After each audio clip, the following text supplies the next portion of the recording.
Mohon subscribe channel ini dulu, supaya gak ketinggalan berita terbaru Timnas Indonesia. Menggemparkan publik, gedung Bawaslu di luar dugaan dikepung massa usut tuntas kecurangan pemilu, sampai kayak begini. Tonton video ini sampai selesai, niscaya kamu akan dibuat sangat kaget melihatnya. Sekelompok massa menggelar demonstrasi di depan gedung Bawaslu RI. Mereka mendesak Bawaslu menangani segala bentuk laporan kecurangan dalam pemilu 2024. Massa aksi yang tergabung dalam gerakan keadilan rakyat terlibat aksi saling dorong dengan polisi. Mereka memaksa masuk ke dalam gedung Bawaslu RI di Jakarta Pusat. Aksi tersebut terjadi sekitar pukul 14 WIB. Petugas kepolisian pun mulai menahan massa yang memaksa masuk ke dalam gedung. Bapak Ibu, telah kami sediakan tempat untuk menyampaikan aspirasi. Silakan sampaikan aspirasinya di tempat yang telah disediakan. Mohon tenang dan jangan dorong-dorongan, kata Kapolres Metro Jakarta Pusat, Kombes Pol Susatyo Purnomo Kondro menenangkan massa aksi. Sebelumnya, massa aksi sudah tiba di gedung Bawaslu sekitar pukul 11.30 WIB. Mereka kompak menggunakan pakaian hitam-hitam dan membawa spanduk serta atribut bendera merah putih. Massa Gerakan Keadilan Rakyat menuntut agar Bawaslu bertanggung jawab atas hasil pemilu. Oleh karena itu, Gerakan Keadilan Rakyat menuntut Bawaslu untuk mempertanggungjawabkan hasil buruk pemilu sesuai dengan tugas, kewajiban, dan tanggung jawabnya sebagai salah satu unsur tegaknya demokrasi, ujar Koordinator Aksi dari Gerakan Keadilan Rakyat, Ronald Mulia Sitorus dalam keterangannya. Yang teriak-teriak curang auto makin melas, hasil real count KPU 70,49%, suara masuk Prabowo makin dominan.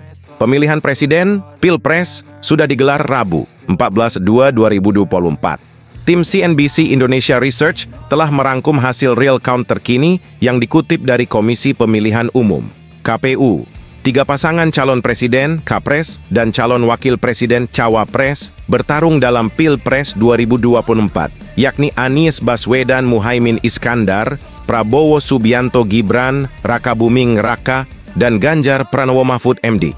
Hingga Senin, 19/2/2024, pukul 08 Damon, OIB 70,47% data tempat pemungutan suara, TPS, telah tertampung masuk dan suara Prabowo Gibran semakin jauh meninggalkan 2 pasangan calon lain. Prabowo Gibran tercatat mengumpulkan 54,32,734 suara atau 58,3%. Anies Cakimin sebanyak 22,2 Tapamaudin 309 atau 24,35%, sedangkan Ganjar Mahfud 16,2 atau 17,34%. Di sisi lain, pemilihan legislatif Pileg sudah digelar pekan lalu, Rabu 14/2/2024. Tim CNBC Indonesia Research telah merangkum hasil real count terkini yang dikutip dari Komisi Pemilihan Umum.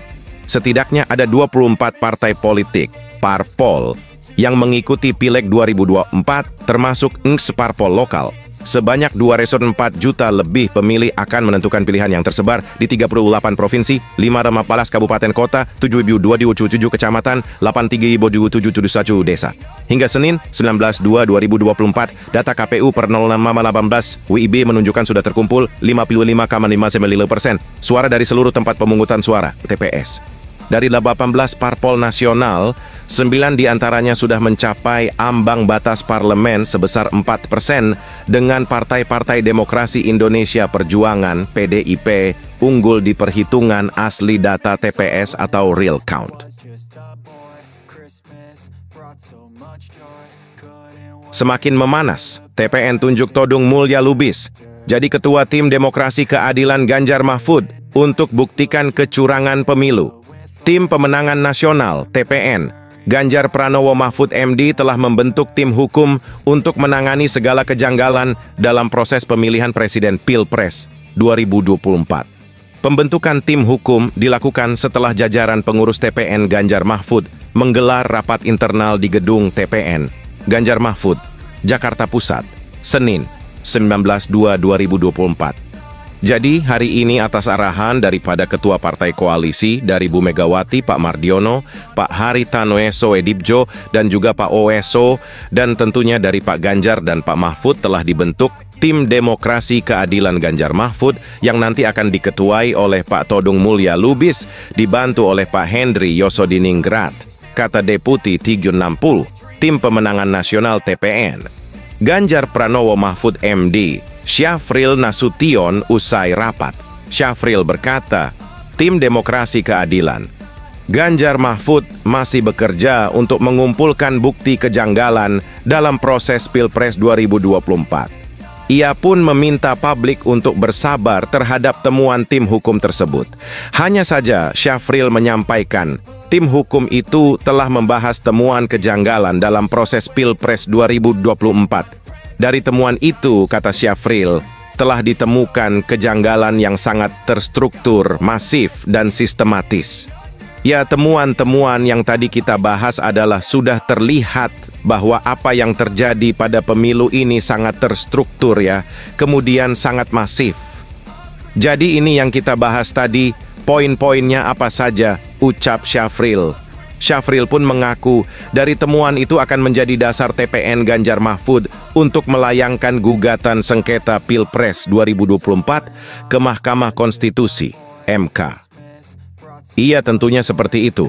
Temuan tim hukum akan jadi gugatan sengketa Pilpres 2024, tandasnya. Pernyataan mengejutkan Presiden Jokowi usai ketemu Surya Paloh, sampai berani jujur kayak begini. Presiden Republik Indonesia Jokowi buka suara terkait pertemuannya dengan Ketua Umum Ketum Partai Nasdem Surya Paloh pada 18 Februari 2024. Presiden Jokowi mengaku bahwa itu hanya pertemuan yang membahas soal politik biasa saja. Saat ditanya siapa yang terlebih dahulu mengundang, Jokowi merasa itu tidak perlu diperdebatkan. Bicara soal politik biasa, saya kira dua-duanya tidak perlu tahu siapa yang mengundang. Selanjutnya, yang paling penting memang ada pertemuan dan itu akan sangat bermanfaat bagi perpolitikan kita, kata Jokowi. Dilansir kilat.com dari kanal YouTube Kompas TV pada 19 Februari 2024. Presiden Jokowi mengakui bahwa memang ada pertemuan dengan Surya Paloh. Lebih lanjut, Presiden mengatakan, jika yang paling penting pertemuannya ini bermanfaat bagi perpolitikan Indonesia. Presiden Jokowi dalam kesempatannya saat ditanya pesan untuk Surya Paloh, beliau mengatakan bahwa ini baru awal belum final. Presiden Jokowi seakan enggan berbicara lebih lanjut tentang hal tersebut. Presiden Jokowi justru mengaku ingin menjadi jembatan untuk semuanya dalam keperluan berpolitik. Meskipun nanti yang memutuskan partai politik. Ini baru awal-awal, nanti kalau sudah final, nanti kita kabari. Tapi itu sebetulnya saya itu menjadi jembatan selanjutnya. Yang paling penting itu partai-partai, saya ingin menjadi jembatan untuk semuanya, kata Presiden Jokowi. Dalam kesempatannya, Jokowi saat ditanya soal PDIP yang siap menjadi oposisi dalam pemerintahan selanjutnya, ia justru enggan menjawab hal tersebut. Ya, ditanyakan saja kepada beliau-beliau yang ada di PDI Perjuangan, ujarnya. Pernyataan mengejutkan Presiden Jokowi usai ketemu Surya Paloh sampai berani jujur kayak begini. Presiden Republik Indonesia Joko Widodo Jokowi buka suara terkait pertemuannya dengan Ketua Umum Ketum Partai Nasdem Surya Paloh pada 18 Februari 2024. Presiden Jokowi mengaku bahwa itu hanya pertemuan yang membahas soal politik biasa saja. Saat ditanya siapa yang terlebih dahulu mengundang, Jokowi merasa itu tidak perlu diperdebatkan. Bicara soal politik biasa, saya kira dua-duanya tidak perlu tahu siapa yang mengundang. Selanjutnya, yang paling penting memang ada pertemuan dan itu akan sangat bermanfaat bagi perpolitikan kita, kata Jokowi.